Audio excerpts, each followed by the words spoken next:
హోలీ. ముందుగా అందరికీ హోలీ శుభాకాంక్షలు. దేశవ్యాప్తంగా ప్రజలందరూ కులమతాలకు అతీతంగా పెద్ద చిన్న ధనిక పేద తేడా లేకుండా జరుపుకునే పండుగ హోలీ.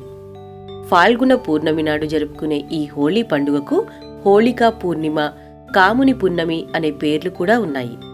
ఉత్తర భారతదేశంలో కొన్ని చోట్ల లాత్మార్ హోలీ అని కూడా పిలుస్తారు. అబ్బాయిలు తమను కృష్ణ స్వరూపంగానూ, ఆడపిల్లలు తమను రాధా స్వరూపంగా భావించి ఒకరిపై ఒకరు రంగులు చెల్లుకుంటూ ఆనంద నృత్యాలు చేస్తారు. కాముని పున్నమి, పరమశివుడు తన 3వ కంటితో మన్మధుణ్ణి భస్మం చేసిన రోజు కూడా ఇదే అని కథనం. గాఢ తపస్సులో మునిగి ఉన్న పరమశివుని తపస్సుని భగ్నం చేయాలనుకున్న మన్మధుడిని తన 3వ కంటితో బూడిద కుప్పగా మార్చిన రోజు. అందుకే ఈ రోజున మన్మధుడి గడ్డిబొమ్మను తయారు చేసి దాన్ని తగలపెట్టి ఆనందోత్సాహాలతో చుట్టూ తిరుగుతూ నాట్యాలు చేస్తారు. బహుళ ప్రచారంలో ఉన్న మరొక పురాణ గాథ.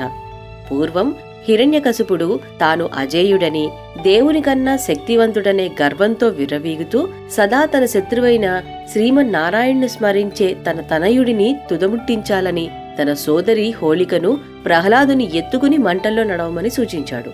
అగ్ని తనను దహించలేదన్న వింతవరాన్ని పొందిన హోళిక వరానికి అతీతంగా మంటల్లో మాడి బూడిదైపోయింది. కాని దైవభక్తి కలిగిన, దైవాన్నే నమ్ముకున్న ప్రహ్లాదునికి ఎటువంటి హాని జరగలేదు. హోళికా రాక్షసి చనిపోయిన కారణంగా ప్రజలందరూ ఆనందంగా రంగులు జల్లుకుంటూ హోళీ పండుగను జరుపుకోవడం ఆచారంగా వస్తోంది. భగవంతుడు తన భక్తులను ఎల్లప్పుడూ కాపాడుతూ ఉంటాడు. చెడుకి వినాశనం తప్పదు అని ఈ కథ ద్వారా గ్రహించాలి.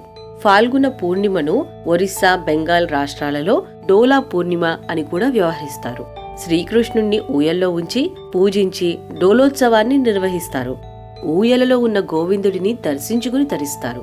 ఇలా ఈ పండుగను వివిధ ప్రాంతాలలో వివిధ రకాలుగా పాత వైరాలను విస్మరించి కలిసిమెలిసి ప్రజలందరూ ఆనందోత్సాహాలతో రంగులు జల్లుకుంటూ జరుపుకుంటారు. మరొక్కసారి మీ అందరికీ హోళీ శుభాకాంక్షలు.